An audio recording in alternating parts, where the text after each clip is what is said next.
This is Kathy Biehl of EmpowermentUnlimited.net with Astro-Insight for the 2024 Pisces Full Moon lunar eclipse. The lunar eclipse takes place on September 17th, 2024 at 7:34 p.m. Pacific Daylight Time, 10:34 p.m. Eastern Daylight Time on September 18, 2024 at 2:34 a.m. Universal Time at 25 degrees Virgo, 40 minutes, 25 degrees Pisces, 40 minutes.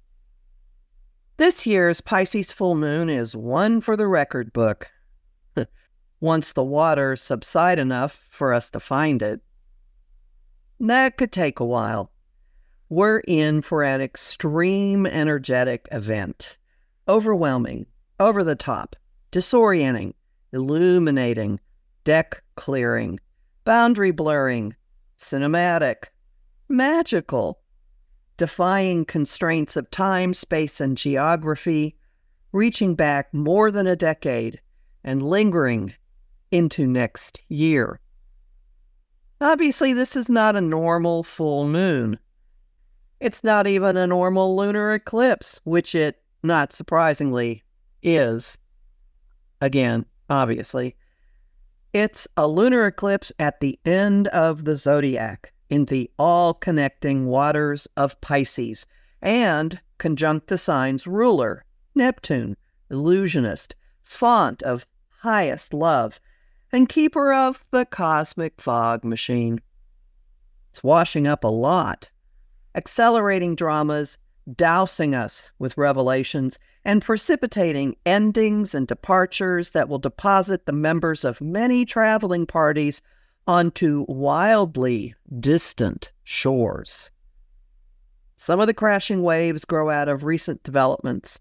Some are tossing up flotsam and jetsam from as far back as 2011, when Neptune began its journey through Pisces, and some are summoning issues and themes from 2005 to 2007, when we last had eclipses related to this one. The event is launching the eclipse cycle of the next 2.5 years.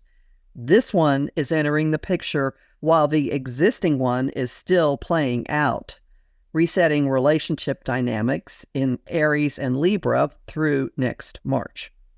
The newcomer is on the Virgo-Pisces axis, which pits boundaries, analytical thinking, and service against immersion, faith, and victimhood or martyrdom.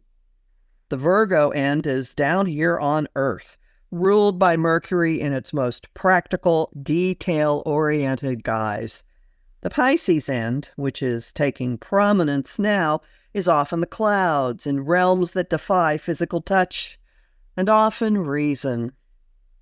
Hanging on to reason is challenging, with Neptune blowing fog into the proceedings.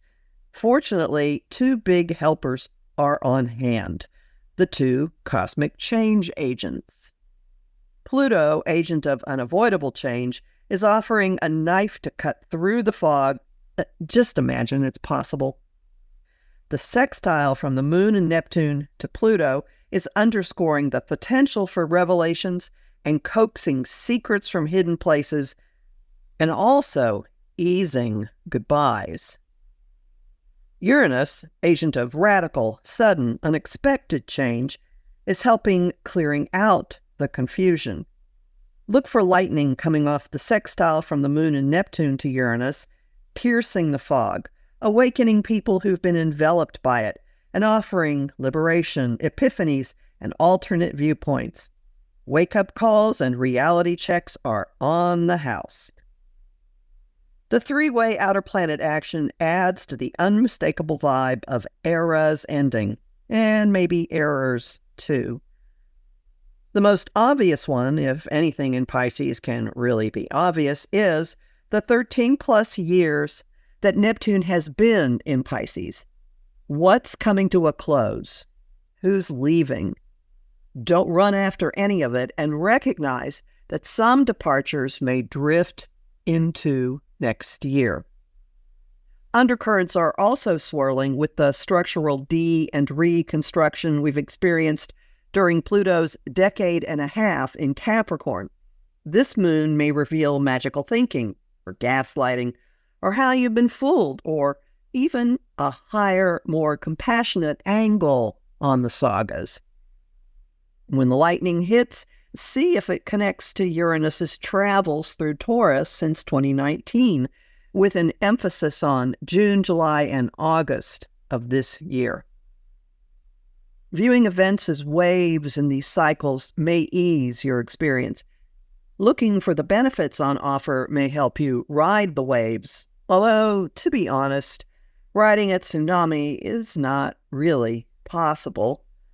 And this one comes with a nagging insistence to head right into disruption, with the Moon and Neptune semi-sextile discord stirrer Eris. We have little choice, but immersion. The experience is summed up, appropriately for Neptune, in a film, The Best Exotic Marigold Hotel. Initially, you're overwhelmed, but gradually, you realize it's like a wave. Resist, and you'll be knocked over. Dive into it, and you'll swim out the other side. I'm Kathy Biehl, a professional astrologer with more than 30 years' experience. Visit my site, empowermentunlimited.net, to sign up for my mailing list, listen to my weekly podcasts, and book a session with me. I have lots of bonus content at patreon.com/Kathy Biehl, including an analysis of the September equinox chart, and I am deeply grateful to the people who support my work there. I host the show Celestial Compass on Om Times Radio and TV on the first and third Monday of every month at 5 p.m. Eastern. My September 2nd show earlier this month is a discussion about eclipses with Louise Eddington. I also host lively conversation on Facebook, on the page Empowerment Unlimited, and in the group, the Astro-Insight Lounge. I post on Instagram and Threads at Kathy Biehl, and on YouTube at the Professional Aquarian channel.